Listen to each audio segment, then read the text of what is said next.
नमस्ते मित्रांनो, आपलं सर्वांचं स्वागत आहे. आपण पाहूया बाळूमामाच्या नावानं चांगभलं. दत्तू बापू म्हणत असतात, मामा तुम्ही त्या लोकांनी इतकं समजवलं पण ते काही ऐकत नाहीत, त्यांचं काय करायचं आता. मामा सांगत असतात, अरे सांगावं तर लागतंच, आता त्यांना बी समजणार कसं.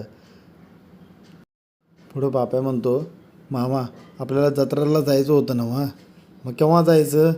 मामा म्हणतात, तुला जायचं आहे का बाप्या, तर तू जा. मामा म्हणतात, अहो मामा असं कसं, आपल्याला अवतानं होतं म्हणून मी तुम्हासनी आठवण करून दिलं.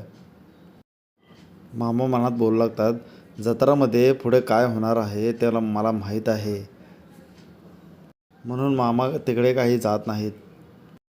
मामानं एकजण बोलू लागतो, मामा तुम्ही गेला असता तर बरं झालं असतं, म्हणजे बरं वाटलं असतं त्यासनीसुद्धा. मामा सांगू लागतात, जत्रा म्हणजे सर्वांनी मिळून केलेलं देवाचं असतं, तिथे कोणताही भेदभाव नसतं. पुढे आपण पाहतो, रामा पालखी घेऊन देवळात निघत असतो. मध्ये सरपंच येतो, त्याला बोलू लागतो, कुठे चालला आहेस पालखी घेऊन. रामा म्हणतो, देवळात चाललो आहे, दिसत नाही का.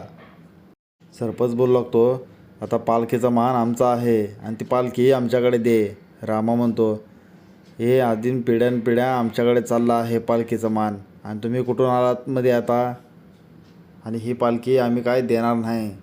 सरपंच बोलू लागतो, आता आधीचं गेलं सर्व, आता आम्ही जसं नियम काढतोय तसं सर्व होईल. आता पालखी आमच्याकडेच राहणार, आम्हीच घेणार, आमच्याकडे मानपान राहणार आता.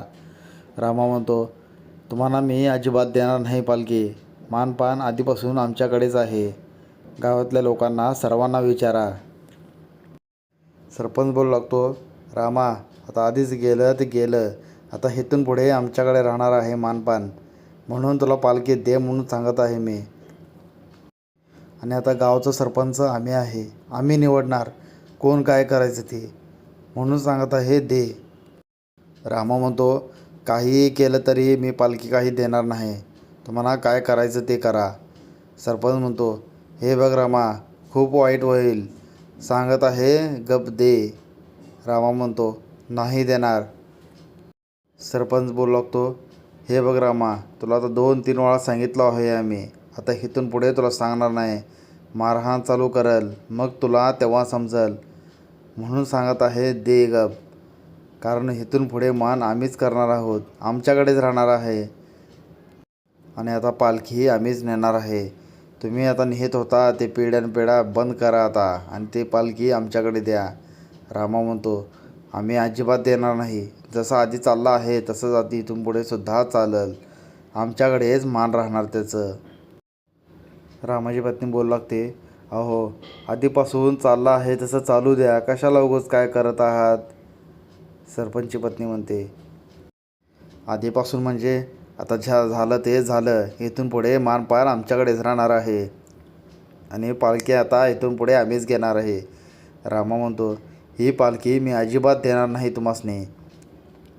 तसे बोलता सरपंच परत एकदा बोलतो, रामा तुला आता लास्ट सांगत आहे, मला उगाच हात उचलायला लावू नकोस.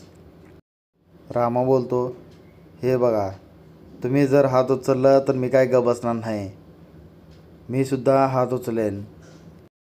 तसे बोलताच सरपंच काठी घेतो व त्याच्या डोक्यावर घालतो. रामाला खूप लागतं. त्याची पत्नी म्हणू लागते, अहो सोडा, काय करत आहात तुम्ही हे. सरपंच रामाला खूप मारतो व ती पालखी त्याच्याकडे घेतो. सरपंच ती पालखी घेऊन देवळाकडे निघू लागतो.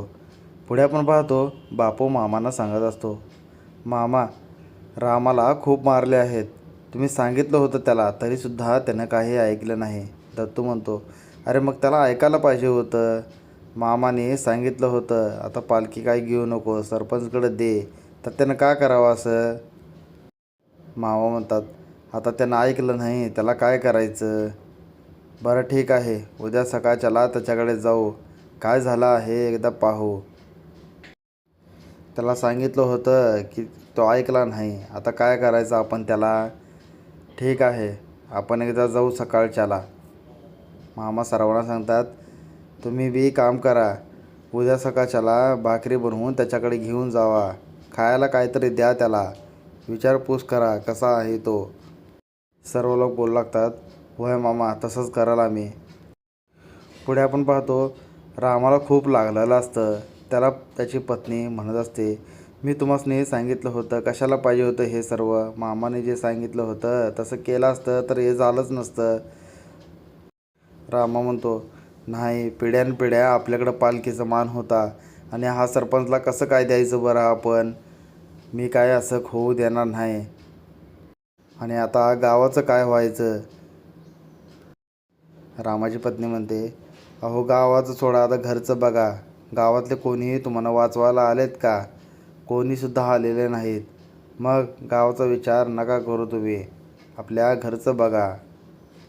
तेथील एकजण बाई बोलू लागते, अहो ते सरपंच आहेत, ते कसे आहेत आपल्याला माहीत आहे. त्यांच्या विरोधात कशाला जायचं आपण. कोणीही जात नाहीत. तरीसुद्धा रामाभाऊजींनी बोलले त्यांना आणि त्यांना कोणीही बोलत नाहीत तसे. रामा म्हणतो, ते असतील त्यांच्या, पण आपण पालखी द्यायचं नाही. पुढे आपण पाहतो सरपंच सर्वांना सांगत असतो, कसं हिसकावून घेतला आपण पालखी, पाहिलं का. आता इथून पुढे मान आपल्याकडेच राहणार आहे आणि चांगल्या हातून आता झालेलं आहे हे मानपान. म्हणजे चांगलंच होईल आता इथून पुढं सर्व. आणि मी तुमच्या सर्वांचं चांगलं करणार आहे आता. आणि जर आता तो काय रामामध्ये आला तर त्याला काय सोडायचं नाही. पुढे सरपंचची पत्नी म्हणते, आता मोरल्या सालाला बी आपल्याकडेच मानपान राहणार आहे. त्यामुळे तुम्ही काही बी काळजी करू नका. आता त्या रामाला काय घेऊ द्यायचं नाही आपण पालखी. पुढे आपण पाहतो रामाची पत्नी रामाला सांगत असते, आपण आता दूर जाऊ कुठेतरी, इथे राहायचं नाही काही दिवस. आपल्यामुळे लोकांना धोका नको. काही लोक आपल्याला विचारायला येतील, त्यांनासुद्धा सरपंच त्रास देतील आणि काही लोक दूर निघून जातील. आता काय करायचं, तुम्हीच विचार करा. रामा म्हणतो, अरे आम्ही काय बांगड्या भरल्या आहेत का हातामध्ये. तो काय बी करल. तो जर मारला तर मी त्याला काय सोडायचं नाही. आता मी सुद्धा मारणार त्याला. रामाची पत्नी म्हणते, अहो तसं नाही, 2 पावलं मागे घेतलं तर काय जातं आहे आपलं. आपण दुसऱ्या आपल्या शेताकडे राहू, तिकडच्या घरात राहू काही दिवस. रामा म्हणतो, नाही, तिकडं कशाला जायचं आपण इथेच थांबायचं आणि मोरल्या सालाला आपल्याला ते काही बी करून पालखी आपल्याकडे घ्यायचं आहे. रामाची पत्नी म्हणते, अहो तुम्हीच लोकांचं सर्वांचा विचार करता, गावचा विचार करता, पण कोण तुम्हाला वाचवायला आलं का. किती मार बसलं, कसं व्हायचं मग पुढं आपलं. इकडे मामा म्हणत असतात, जर माझं ऐकलं तर चांगलंच होईल, नाही ऐकलं तर त्यांचं भोग भोगावं लागतील मग. आणि त्यांचं संचित जोपर्यंत असतंय तेवढं आम्ही त्यांना मदत करत असतोय. इथे आपला आजचा भाग संपतो. धन्यवाद मित्रांनो.